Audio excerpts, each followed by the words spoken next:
cas, après avoir écouté ces sommités, il serait difficile de placer un mot sur ce qui a été dit ce matin et très bien dit. Mais son Excellence, Monsieur l'ambassadeur, va me tendre la perche parce qu'il a dit un mot qui a retenu mon attention. C'est que la base de tout ça, c'est l'éducation. Et il est important de noter que nous sommes en train de parler de religion, nous sommes en train de parler de quelque chose qui a à sa base l'éducation, qui est une partie du problème, mais qui se trouve être en même temps la solution. Nous sommes en train de chercher des solutions dans ces religions-là. Et pour parler d'éducation, moi je vais retourner carrément au Sénégal. Parce que tout ce qu'on a dit depuis ce matin, Bakary Samb a fait un exposé extraordinaire. La majeure partie des étudiants qui sont ici, qui ont fait leurs humanités au Sénégal, à l'école française, n'ont jamais entendu parler de ces ouvrages qu'a exposé tout à l'heure mon cher Bakary Samb. Pourquoi? Parce que nous avons un système éducatif au Sénégal qui roule à deux vitesses. Il y a les Dara, les écoles coraniques, et il y a l'école française. La demande d'éducation pour l'école coranique est de 2 millions d'individus. La demande d'éducation pour l'école française est de 1,2 million. Peut-être que les chiffres ont évolué. Mais ce qui veut dire que le système qui a produit ce que tout à l'heure Dr Abdoulaye Wane disait, la légitimation par le fait historique propre au Sénégal, ce système qu'il a produit n'intervient pas dans le débat public. Le système qui a produit l'énergie spirituelle, qui a transformé une forêt en champ fertile, ce système qui peut mobiliser 4 milliards de francs CFA en une nuit, n'intervient pas dans le débat public. Il n'est ni à l'Assemblée nationale, ni en Conseil des ministres. Et il est très rare de rencontrer aujourd'hui un ministre sénégalais, je ne dirais pas Monsieur l'ambassadeur, son Excellence, ou un député, vous leur parlez de Cheikh Moussa Camara, vous leur parlez de Serigne Hadi Touré, vous leur parlez de Cheikh Moussa Ka, qu'ils le connaissent. Même les écrits de Serigne Touba et d'El Hadji Malick, ils ne les connaissent pas. Pourquoi? Parce que ce n'est pas enseigné à l'école.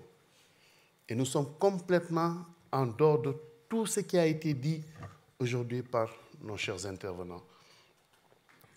Imaginez-vous, Massalikul Jinan de Serigne Touba, qui parle de la sociologie sénégalaise, de la société sénégalaise.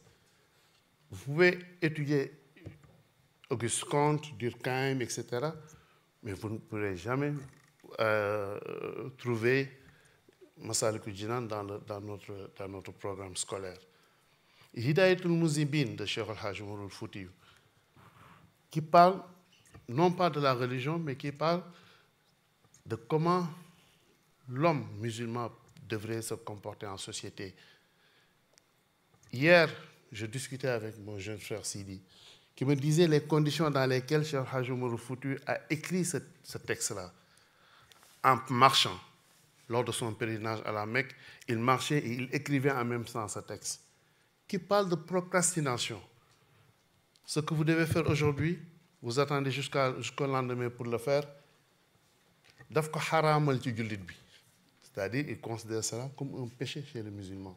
C'est en 1971 qu'on a commencé à les enseigner dans les écoles américaines, dans les écoles de management.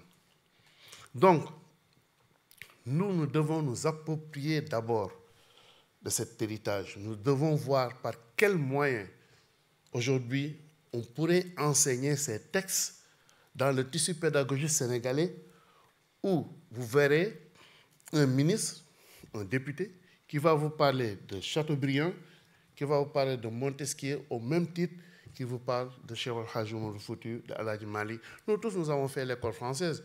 El Hadji Malick et Serigne Touba, on m'a appris ça sur une page de cahier de 32 pages, une page, les résistances pacifiques. On a enseigné les résistances armées avec les Cheikh Oumar Foutiyou, etc. Mais rien de ce qu'ils ont écrit en tant qu'intellectuels. Donc il faudrait qu'on se réapproprie de ça. Quand j'entends Bakary Samb parler de l'approche globalisante de Seydi Hadji Malick dans Taïsir, moi je me dis ça devait être connu. En 2006, un de nos parents, Seydi Mansour Sy Borom Daara J, a écrit un texte extrêmement puissant sur le dialogue, parce qu'on avait caricaturé le prophète Mohammed sallallahu alayhi wa sallam. Il avait écrit un texte pour dire comment est-ce que vous pouvez caricaturer une lumière. On ne peut pas caricaturer une lumière. Et il disait en substance, Ala usrati dunya shuhuban wa qadatin wifaqun liman masi bi hurmati jillati. Il invitait toutes les religions du monde, toutes les religions, à se coaliser pour attaquer toutes sortes de personnes qui auraient un esprit malsain envers ces religions-là. Lorsque le professeur Souleymane Bachir Diagne a lu ce texte et arrivé à cette phrase, il a dit ça pouvait faire partie de la Charte des Nations Unies. Allez à l'université, ils ne connaissent même pas l'existence de textes sur les caricatures. C'est ça le problème au niveau du Sénégal. Et c'est une conférence qui est d'une extrême puissance, qui ne devrait pas se limiter entre intellectuels ici en France, mais qui devait parler plutôt aux Sénégalais et aux autorités sénégalaises pour voir par quels moyens on devait se réapproprier tout ça dans notre tissu pédagogique. Je suis venu di ziar sama Serigne Moulay Sy, sama papa Khalifa Ababacar Sy, samay rak Sëñ Hamid ak Sidi Ahmed ak Mam Doudou, Sëñ Lamine Kane. Je remercie le Daïra Sopp Nabi de nous avoir associés à cette belle fête, cette noce, comment vous l'avez si bien dit tout à l'heure, cette noce du sens. Et je pense que cette cérémonie d'aujourd'hui en fait partie. Et merci pour la modération, Sëñ Ablaye, et remercier tous les participants et remercier en particulier Ben Cheikh, notre ami, et remercier toutes les personnes qui ont rendu cette journée possible. Juzitum khayran wa kufitum sharran wa ma laqaytum ma baqaytum durran. Wassalamu alaikum wa rahmatullahi ta'ala wa barakatuh.